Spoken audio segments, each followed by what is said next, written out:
Aujourd'hui, énormément de formateurs, d'enseignants se servent d'outils d'intelligence artificielle. Mais soyons honnêtes, très peu savent vraiment ce qu'il y a sous le capot. Eh bien, ce fameux moteur, c'est le machine learning, l'apprentissage automatique. Alors c'est parti, on va décortiquer ça ensemble pour y voir plus clair. Voilà la grande question, celle que tout le monde se pose, et à juste titre bien sûr. C'est cette interrogation qui va nous servir de fil rouge tout au long de cette analyse. Mais avant d'y répondre, il faut faire un petit tour par la salle des machines. C'est essentiel de comprendre comment cette technologie fonctionne vraiment pour voir comment elle pourrait, ou pas, s'intégrer dans le quotidien d'un formateur. Allez, on commence par les bases. On entend ces deux termes partout, souvent l'un pour l'autre. Pourtant, ils ne veulent pas du tout dire la même chose. Mettons ça au clair une bonne fois pour toutes. L'intelligence artificielle, ou l'IA, c'est le concept global, le grand parapluie si on veut. C'est l'idée de fabriquer une machine qui peut faire des choses qu'on pensait réservées à l'intelligence humaine.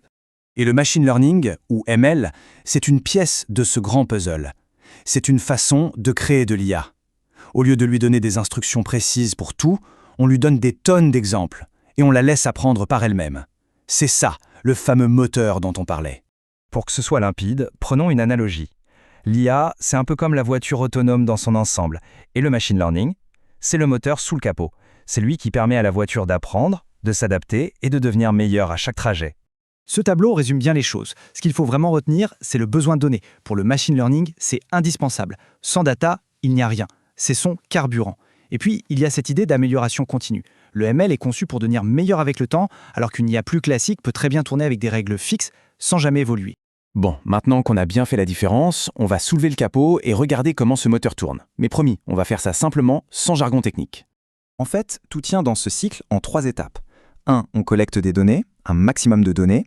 2. La machine les analyse dans tous les sens pour trouver des schémas récurrents, des corrélations. Et 3. Une fois qu'elle a appris, elle peut utiliser ce modèle pour faire des prédictions sur des situations nouvelles. Voilà, le principe de base, c'est ça. C'est exactement ce que fait Netflix. Par exemple, la plateforme analyse ce que des millions de gens regardent pour deviner ce qui pourrait plaire. Eh bien, en formation, c'est la même idée.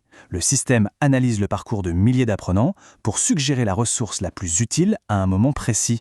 Et là, on touche au cœur du sujet, la complémentarité. Le machine learning est génial pour repérer des signaux faibles dans les données, mais c'est bien le formateur qui va engager la conversation pour comprendre ce qui se passe.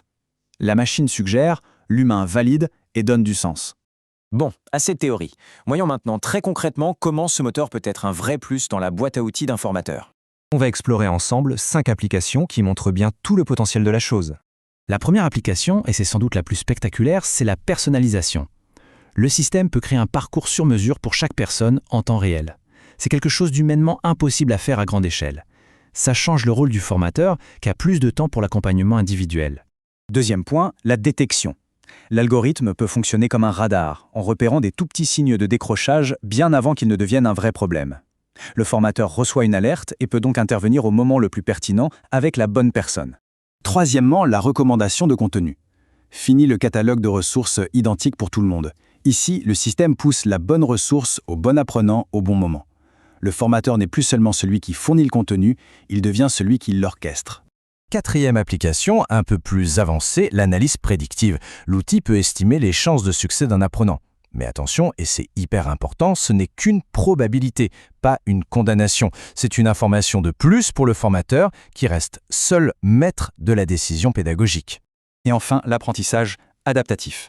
Le système ajuste la difficulté des exercices en direct pour que l'apprenant ne s'ennuie jamais, mais ne soit jamais non plus en situation d'échec total. Il reste dans sa zone de progression idéale.